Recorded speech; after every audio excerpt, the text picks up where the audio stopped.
Many DCS players have been on the hunt for a dynamic DCS mission or campaign, one with logistical services, intelligent enemies with realistic behaviors and responses, and most importantly, unpredictable opponents. The one thing that really sucks is spending days building a massive mission, but when you go to play them you realize you know exactly what's going to happen and how the enemy's going to respond. You know these things because you made the mission, and it takes the edge out of the scenario and the true fun factor of not knowing what you could face when you get into the AO.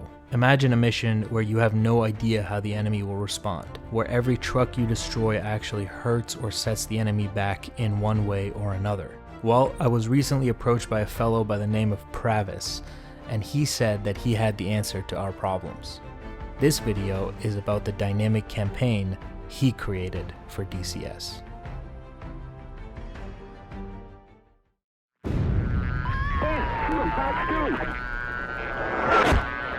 Good kill. Hey, good kill. Alright guys, if you're interested in trying out the dynamic mission that I'm going to be playing here today, the link to Pravis's Discord is below. From there you'll find instructions on how to join the server and have some fun. So for today's mission, I'm going to be escorting this B-52 in front of me. You just see him take off there. And he's going to be heading over to Tacview here in Syria, where the Red forces have set up a base, and he's going to go bomb it, and I'm going to escort him and try to make sure that he gets there.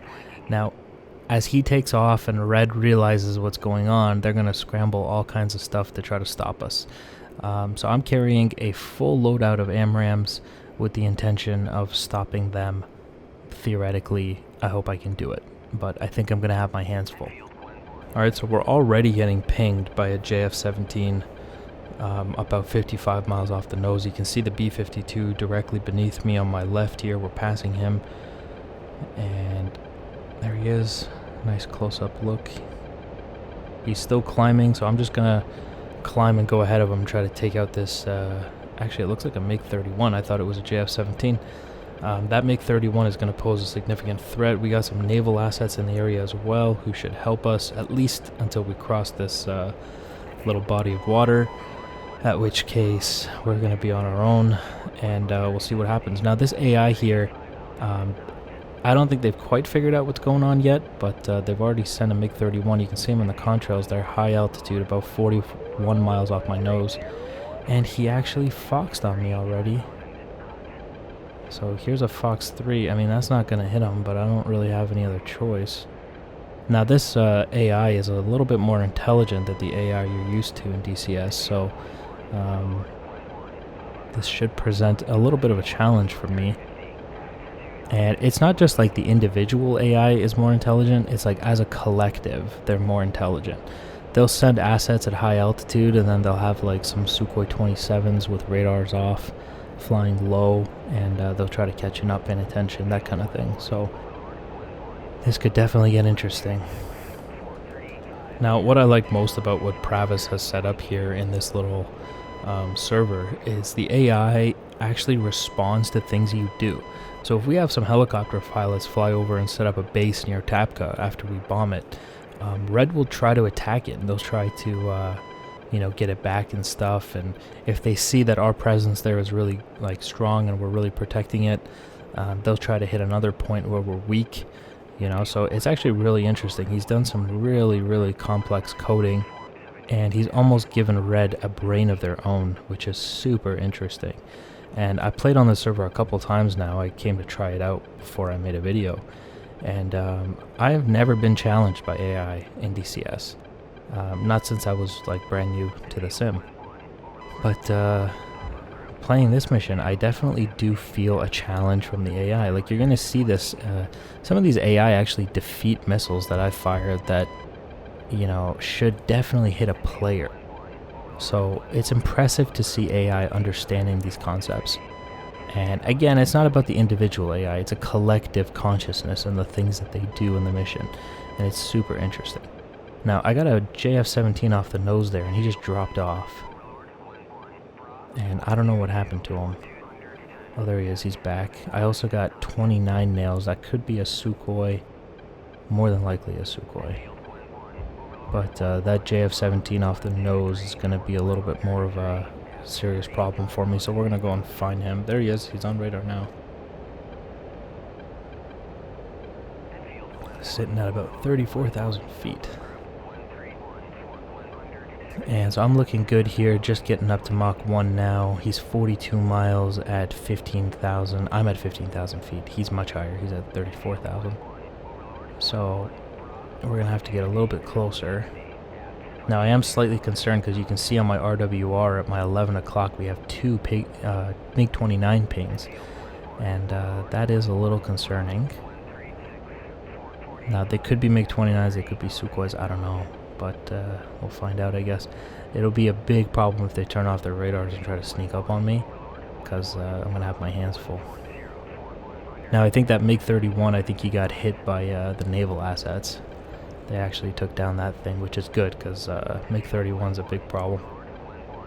And you can see a second bandit about 20 miles back, Angel's 22. He's not really a factor right now. Fox 3 on this guy. 25 miles, and we're going to go ahead and start defending here.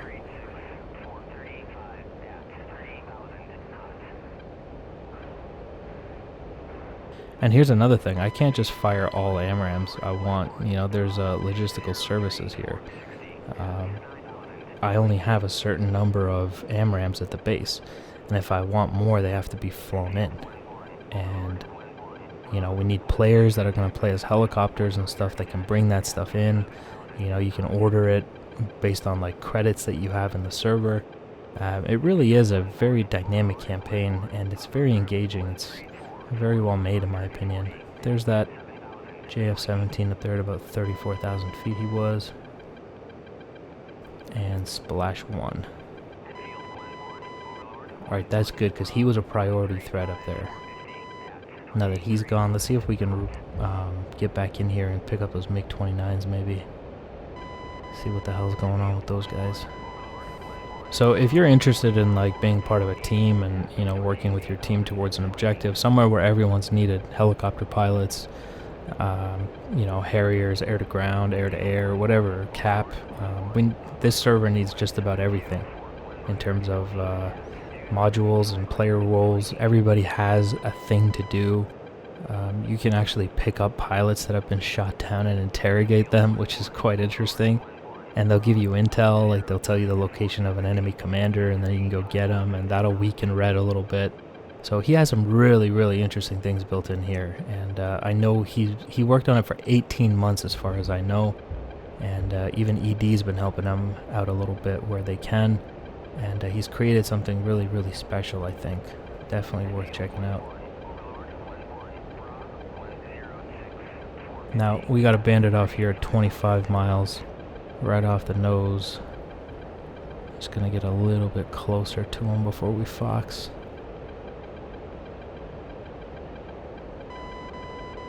"21 miles seems good, Fox 3. Go ahead and maintain that lock.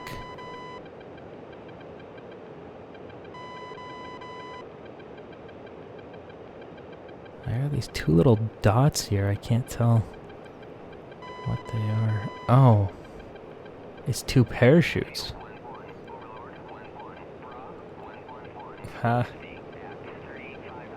Is that the MiG-31 I shot down? Maybe one of the pilots? I don't know. That's interesting though. I thought those were aircraft for a second. I was like, why are they stationary like that? Alright, so we'll go ahead and defend now because we're getting a little bit closer to that JF-17. And I still haven't hit him yet, which means he actually did a good job defending that AMRAAM. Turned cold a little bit. You can see on the radar the little dot, that's the B-52, about 20 miles off the nose there. So I'm about 20 miles in front of him trying to protect him. And I'm headed towards the JF-17 and the MiG-29 spikes. Got something flying low, Angels 2, he's trying to sneak in here. And I don't like sneaking in. Fox 3. And look at him. He thought he was going to sneak up on that B-52. Yeah, that's what you get. Alright, splash 1. So that's the JF-17 taken care of. We gotta take care of these MiG-29s or whatever is over here.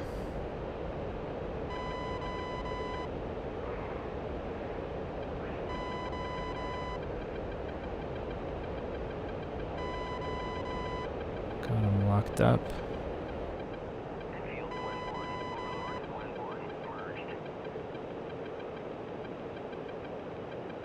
Merged. Oh shit. Merged.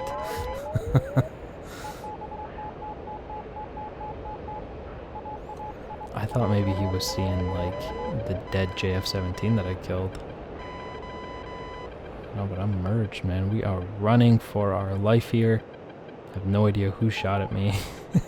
There's a JF-17 shot at me. What? Behind me? What shot at me?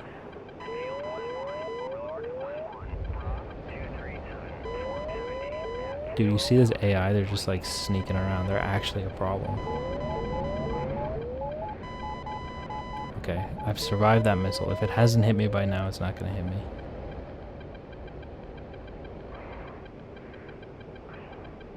And it is behind me. Somebody shot at me. Oh, you see this? You see this? Okay, there we go. Fox 3. That missile looks like it's tracking well. I don't know what that is, but it's hostile. Here's another one, Fox 3. Okay, hit. I wasted a missile there. I didn't think that one was gonna hit him.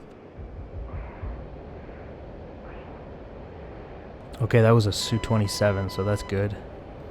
It's at least one of them. I don't know where the other one is. I hope he's running away after he saw his buddy just get blown up.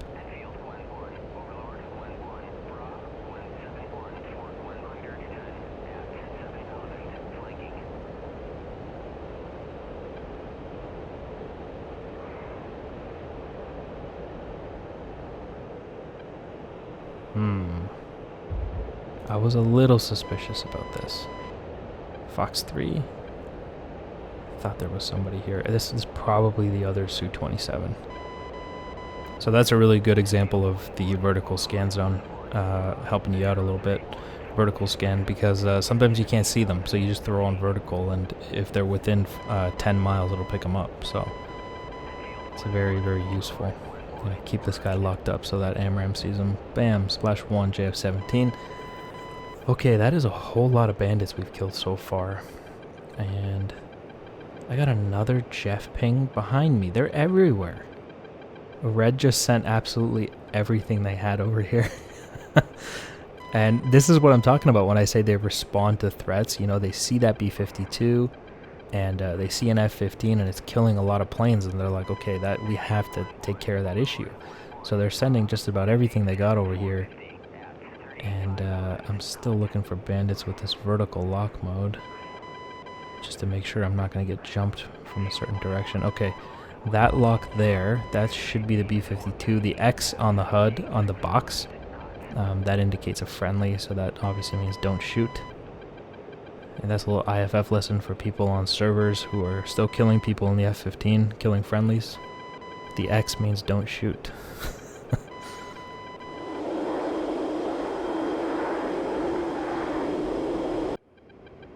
Go ahead and drop tanks there. I really didn't want to drop them before that because I need all the fuel I can get. I gotta stay up here as long as I can with this B-52.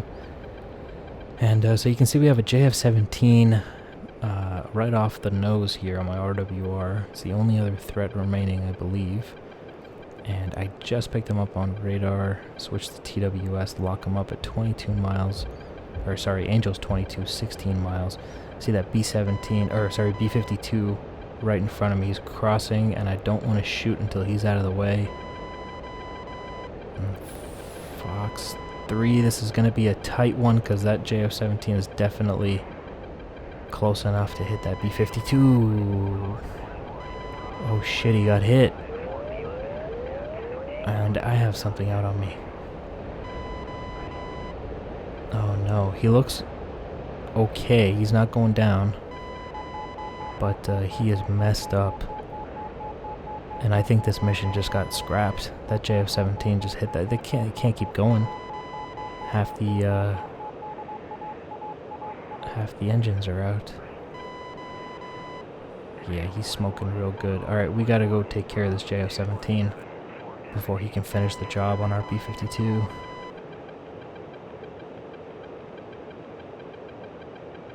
And here's where it gets interesting. I have no more AMRAAMs. So I'm down to guns only. And we gotta take out this JF-17. He's the last bandit. I can't believe I just couldn't get the last guy.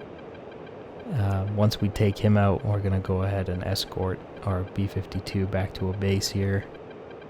I don't see this guy. Oh, there. Oh, missile launch. Whoa. Drop some flares. That's a Fox 2.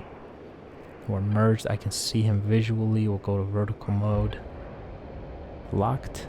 And switch to guns. Alright, let's see how good these guys can dogfight. I'm not very good in the F-15, really.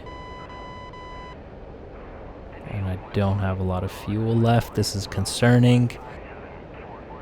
God, this guy, I can't... See, this is what I'm saying when I say they, you know, they're intelligent. And, like, they got their target, so now they're not sending any more. They're not just going to waste their aircraft. They knocked out the B-52. They know he's headed back to base, so that's it.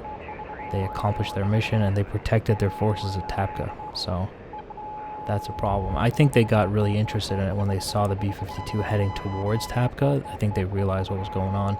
Because they also have an AWACS, and their AWACS can tell them, you know, vectors and stuff like that.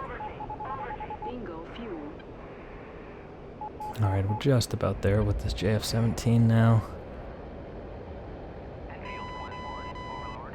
His goose is almost cooked. Come on. I just want to talk, little buddy. Damn it, damn it, damn it, damn it. Ah, shit. Okay. There, how do you like that? Huh? Dude, I sprayed in, like, all around him. I traced him. Shit. I gotta work on my F-15 gunnery. Alright, well, the skies are safe once again.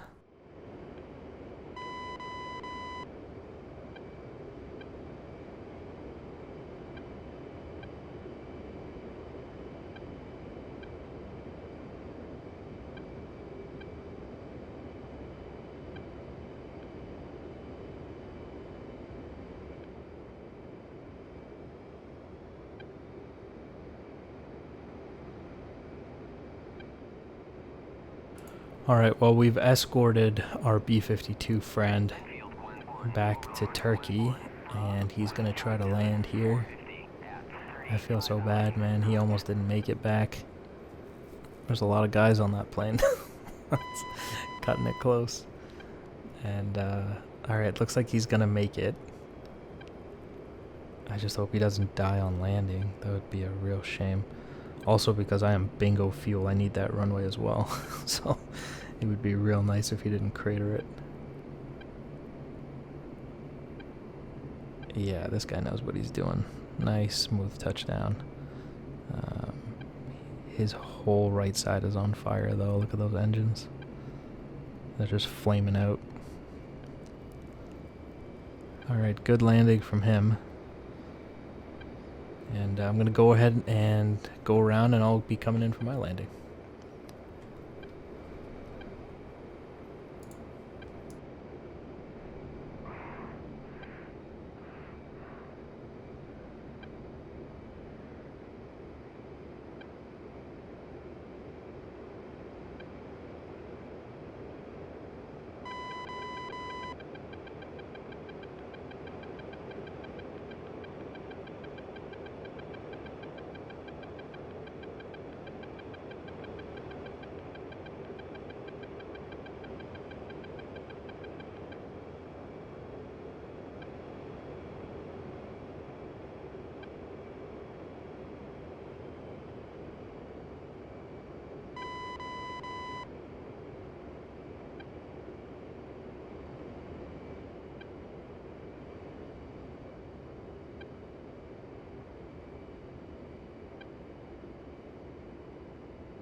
Lots of wind here today.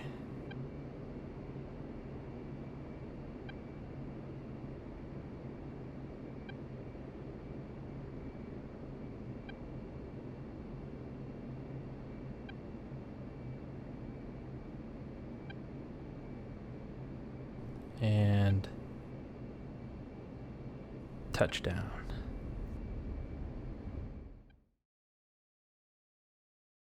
All right, Brevis, can you tell us a little bit about what exactly makes your mission dynamic? What does that mean when somebody says that this mission is dynamic?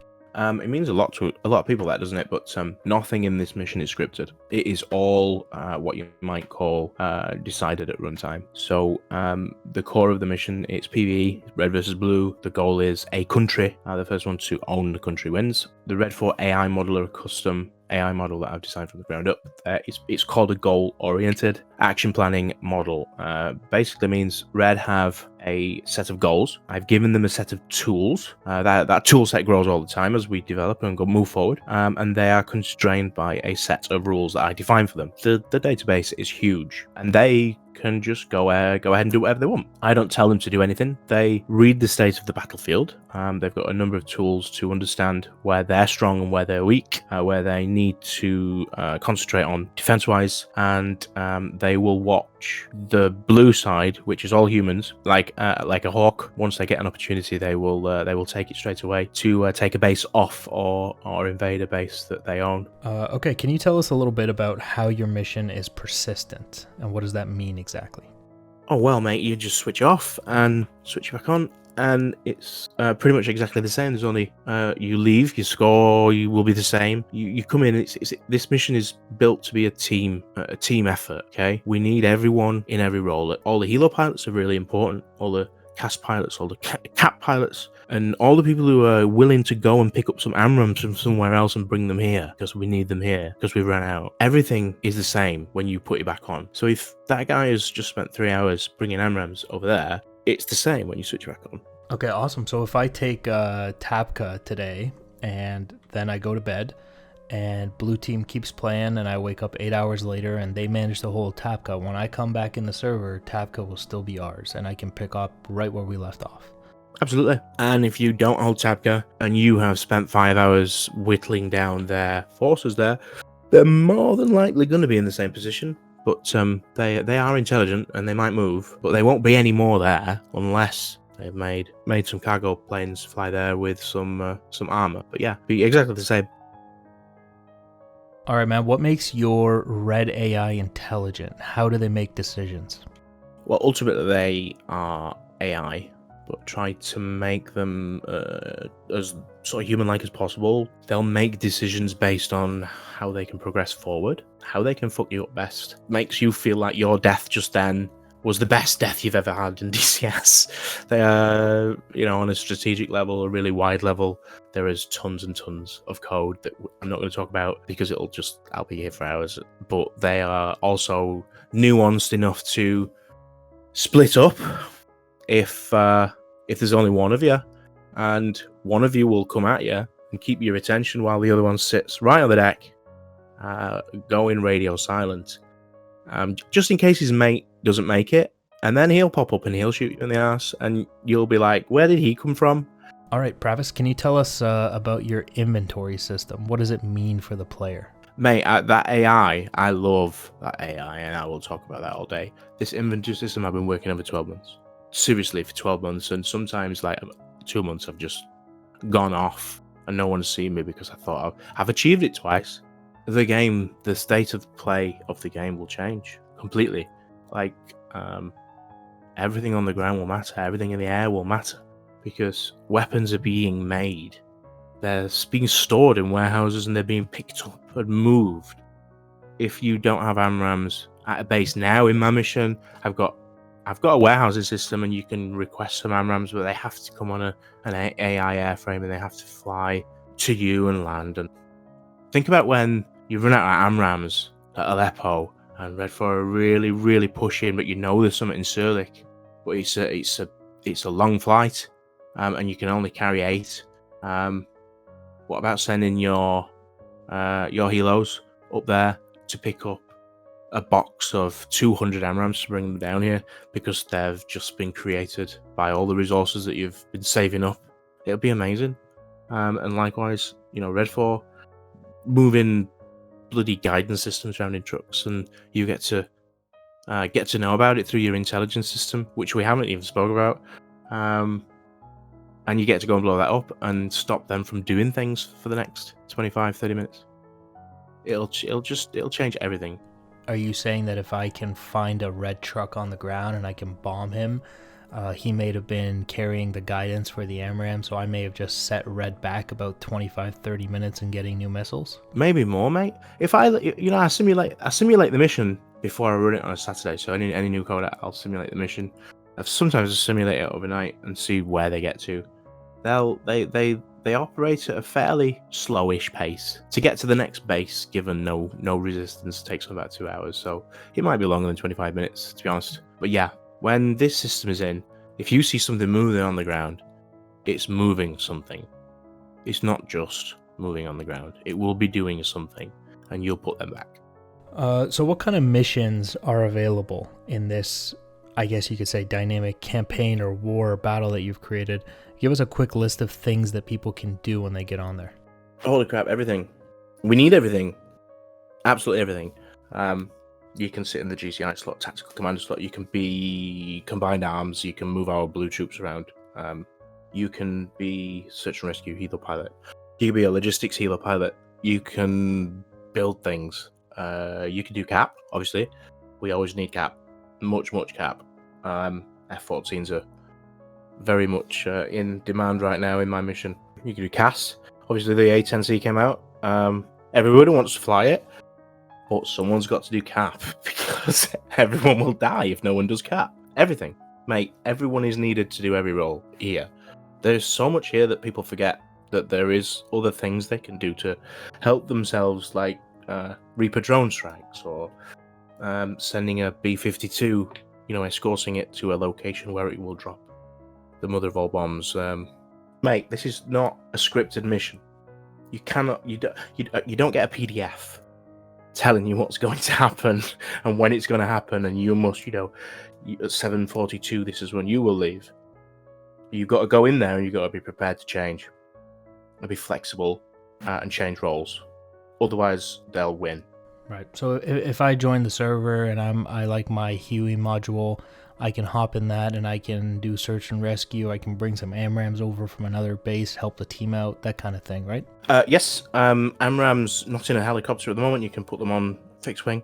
But once the logistic module's in, helicopters will be really, really key to the movement of logistics. All right, guys, so that was Pravis for you, and I think he's given us a really good overview of what his mission does. I highly recommend you go check it out if you're into the PvE environment. If you want PvP, obviously there's different places for that, but if you're open to a PvE and you want some high action, some intelligent AI, and all that kind of stuff, definitely check this out. I think you might really like it. All right, guys, thank you for watching, and I will see you in the next video. Bye, guys.